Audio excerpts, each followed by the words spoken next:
Welcome to part 2 in my quest to see how far I can get on the Sword and Shield ladder using a team with a combined usage percentage of 1.58%.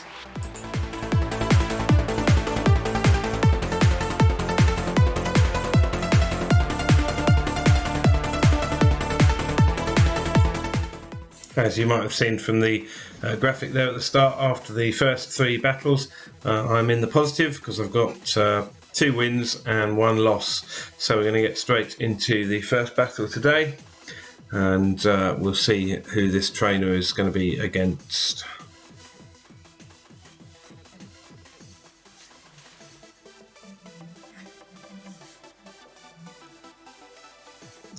So looking at this, I'm thinking the Calyrex Ice is going to be a threat, and maybe that Mimikyu, of course, because it's going to be totally immune to the Dragon moves. But I think, well, I'm going to go for the Regidrago Togekiss combination nonetheless. AD Slash, of course, for the Wide Guard to deal with the spread moves, and in the end I go for the Milotic there, thinking maybe that'll be useful against the Incineroar.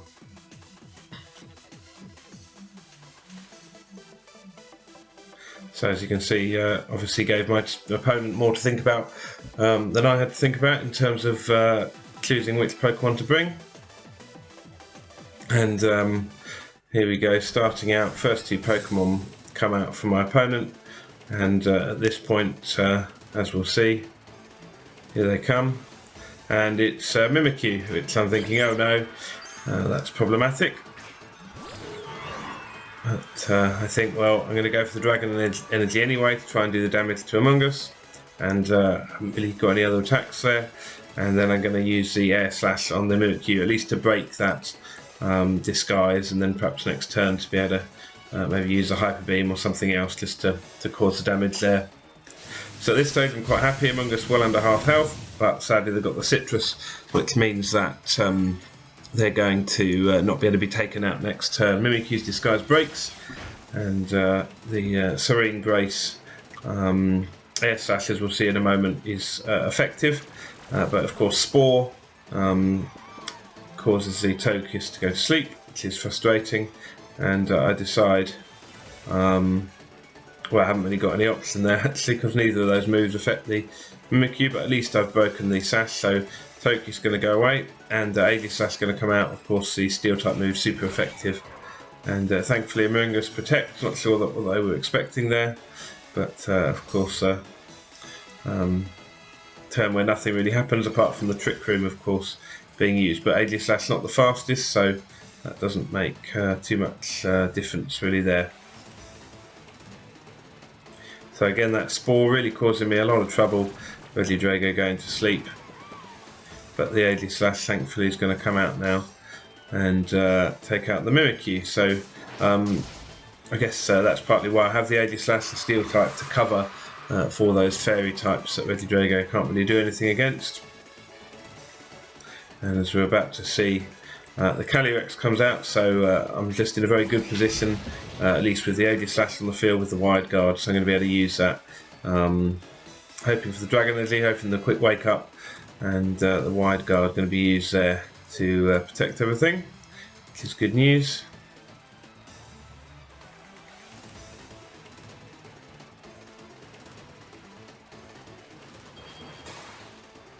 So the Rage Powder totally useless, because I'm either going to be using a double hitting move, and of course I'll use the Wide Guard. So basically nothing happens that turn. One turn of Trick Room down, hoping for the wake up and the Wide Guard again. I kind of expect my opponent, the Calyrex, not to use the Glacial Lance again, but I guess it's worth the risk there, as it were. So the Spore, so no more Wide Guard. That's 3 members of my team asleep at this stage, which obviously shows the power of the putting people to sleep. But Regidrago wakes up. Here comes the Dragon Energy. And there you go, that's the end of the Spore. The Calyrex is seriously damaged. So, you know, 2 Pokemon down for my opponent, none down for me, but of course 2 Pokemon asleep, rather frustratingly. So we're going to go for that Dragon Energy here. Now this is where I make basically the first serious mistake that I think cost me the game. Really what I should have done is gone for the protect on the Ready Drago, because obviously Aegislash goes down here from that super effective damage, but if I'd gone protect here, then that Glacial Lance would have done nothing, and of course I would have still been on the field next turn. So that was obviously an error there that I made, and of course that was the last turn of Trick Room, so if I had protected that turn, I'd still be in. I could have brought out the Milotic and had it alongside the Ready Drago. The Ready Drago should have been able to take out the Calyrex before it could go. And here I'm thinking of going for the Max Hailstorm, but then here's a second mistake that definitely cost me the game.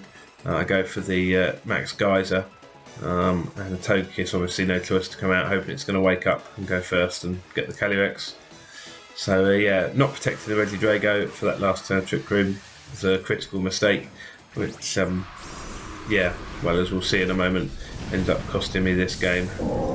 And then the second mistake, using the Max Geyser, which of course is Storm Drained away, so making life easier for my opponent. Togekiss sadly doesn't wake up. Earth Power doesn't do that much damage. Sets up the Trick Room again, which of course probably wouldn't have happened had the Ready Drago remained on the field. So I'm just hoping something will wake up and do some damage. And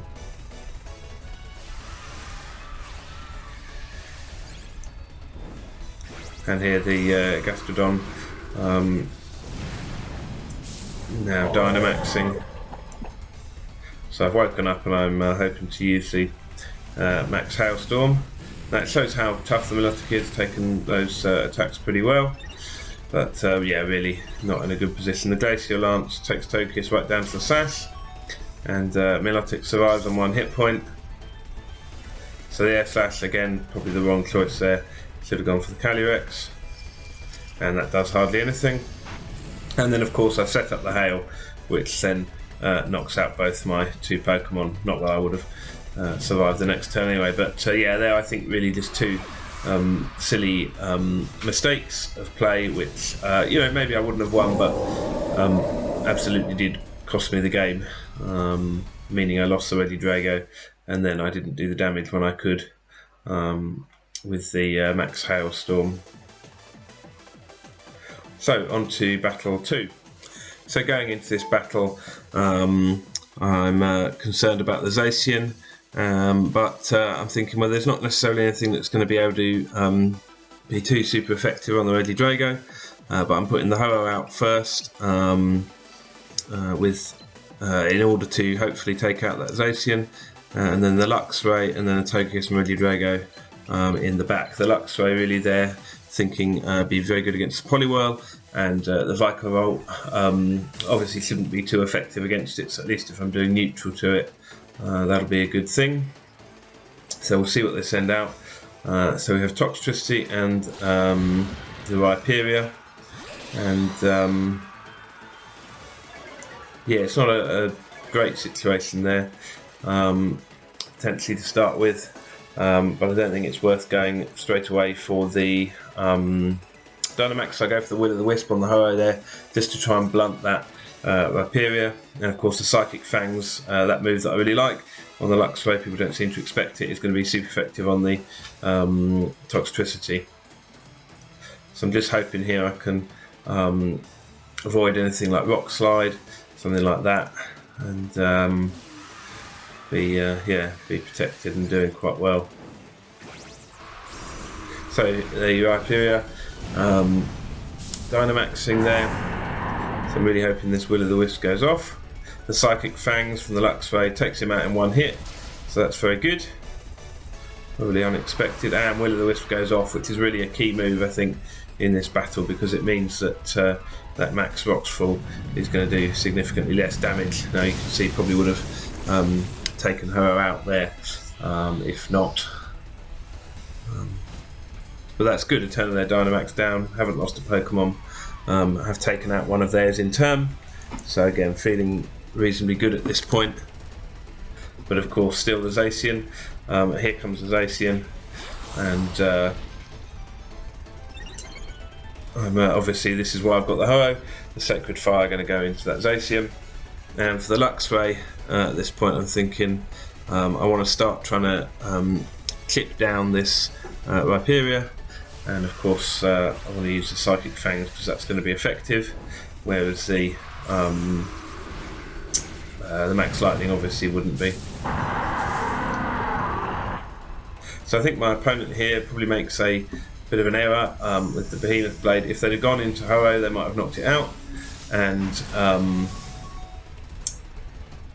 so the Mind Storm doesn't do a great deal of damage there, but puts the Psychic Terrain up. And as you can see, massive damage to the Luxray, my Dynamax Pokemon. So he's probably going down next turn, but what it does mean is the Ho-Oh gets to use the Sacred Fire, and down goes Zacian in one hit. So I think probably a mistake there on my opponent's part allowed me to get that move off, which really puts the battle back into my favour. So Ho-Oh going down now, but of course at this stage I've got they've lost 2 of their key Pokemon. They've had 2 turns of their Dynamax. The Rhyperior's burned. Yes, you know, the Luxray is probably not going to get the most out of his Dynamax, but I think, well, I can bring out the Togekiss, and we'll see where we go from here. Of course, I've got the Follow Me option to ensure my Luxray is likely to survive, and of course I don't know, well, I guess I didn't have any choice but to bring the Gengar out. I guess bad sort of selections on the team there, especially that Psychic Fang super effective against 2 of their team from the Luxray, so really proving its worth there. So Shadow Ball comes out, does very little to Togekiss, and now the Max Mind Storm in the Psychic Terrain. Gengar's gone in 1. So Luxray really the MVP in this battle, and now they're just down to the Rhyperior, which is going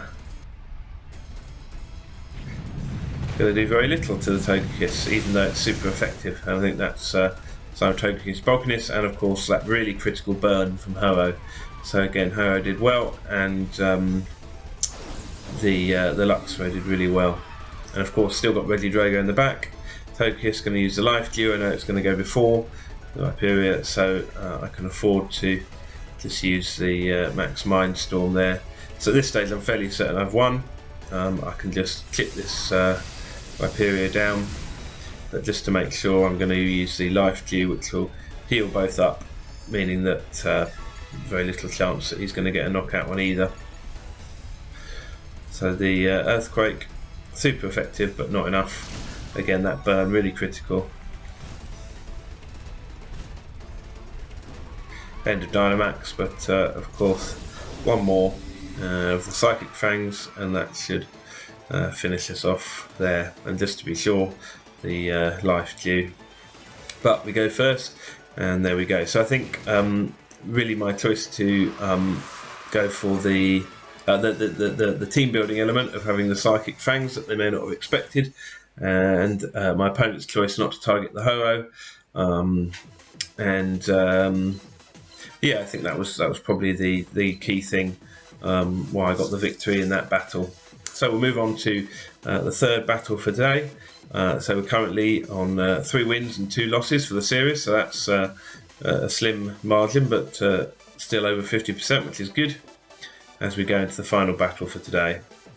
So as we see, this is our trainer who's rank 5, and I'm thinking they've got 2 Dragon Pokemon that are potentially going to be super effective against me. I'm thinking the Luxray to come out first, because they seem to have, I'm guessing there's probably going to be a water element to this team, but I decided in the end Togekiss and Regidrago. Luxray again always doing me well for the third. I think Ho-Oh is probably not going to be too useful against this team. Again, probably some rock and water type moves likely to be used, and so I go for the Milotic for that bulkiness, the fact they're not going to be able to get the super effective damage off. Ice Beam will be useful on it as well against those dragon types. So here we go. We'll see how we do in this battle.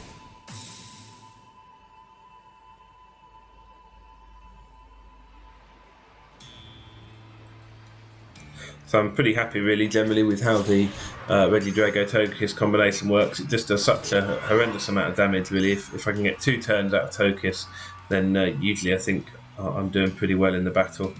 So the Follow Me, and of course the Dragon Energy. And the Kingdra, as I expected, going for the Dynamax. Oh no, not the Kingdra, in fact the Ludicolo going for the Dynamax there, which was not what I expected. Togekiss with the Follow Me. And I must say, certainly at the level I've been playing here, there's been a nice variety of teams. It's not all been crazy meta stuff. Now that's quite worrying when you see the amount of damage which is done by the Max Geyser, but actually suddenly I'm not too disappointed. The Kingdra just goes right down, meaning no attack. So that means that my Togekiss is going to survive at least one more hit, and hopefully that'll mean that the Regidrago gets to have another go at full power. And of course, if it does, then the Ludicolo is going to go down, and I'll be in a good position. Haven't used my Dynamax up. Togekiss with the Follow Me again.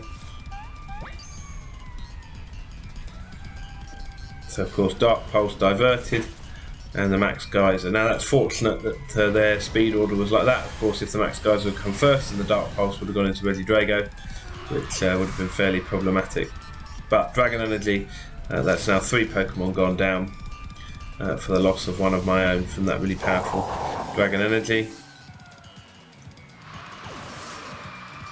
And at this point they decide to give up. So that is 4 wins and 2 losses so far. So pretty happy with the team, but of course I'm soon going to get up into the 5th level, or the 5th rank, and therefore going to be facing some different teams. So come back next time and see how we go with the next set of battles.